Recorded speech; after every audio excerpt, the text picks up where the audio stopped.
টি-20 র্যাঙ্কিংয়ের ৩ নম্বর allrounder Shakib wicket বিলিয়ে দিলেন number 1 স্টয়নিসকে। অথচ তরুণ তাওহিদ হৃদয় ঠিকই জোড়া ছক্কায় স্টয়নিসকে দিলেন দারুণ জবাব। আন্তর্জাতিক ক্রিকেটে তরুণ হৃদয়ের সাহসী ব্যাটিং, অথচ অভিজ্ঞ লিটনদের বেহাল দশা। তাই তো অজিদের সামনে বাংলাদেশ দিশেহারা। দুর্দান্ত লড়াই করা হৃদয় একজন যোগ্য সঙ্গীও খুঁজে পেলেন না। মাত্র ২৮ বল থেকে হৃদয়ের ৪০ রানে ভর করেই মান বাঁচালো বাংলাদেশ।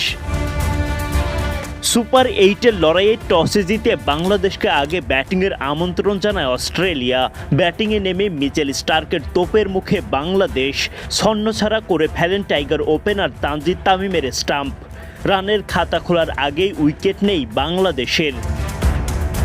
তামিমের বিদায়ের পর লিটনকে সঙ্গে নিয়ে দলের হাল ধরেন অধিনায়ক নাজমুল শান্ত।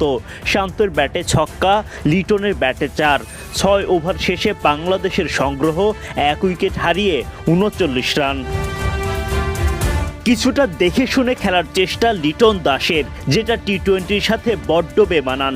এরপর যখনই খোলস ছেড়ে বের হওয়ার চেষ্টা, ঠিক তখনই হয়ে গেলেন অ্যাডাম জাম্পার শিকার। বোল্ড হয়ে সাজঘরে ফেরার আগে ২৫ বল থেকে ২ বাউন্ডারিতে লিটন করেন মাত্র ১৬ রান। লিটনের বিদায়ের পর চমক হিসেবে আনা হয় রিশাদ হোসেনকে, তবে সেটা কাজে আসেনি।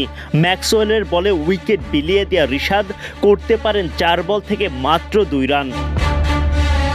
লড়াই করতে থাকা নাজমুল শান্ত উইকেট হারান জাম্পার বলে। এলবিডব্লিউ শিকার হয়ে ছাড়েন মাঠ। ফেরার আগে ৩৬ বল থেকে ৫-৪ ও ১ ছক্কায় করেন ৪১ রান।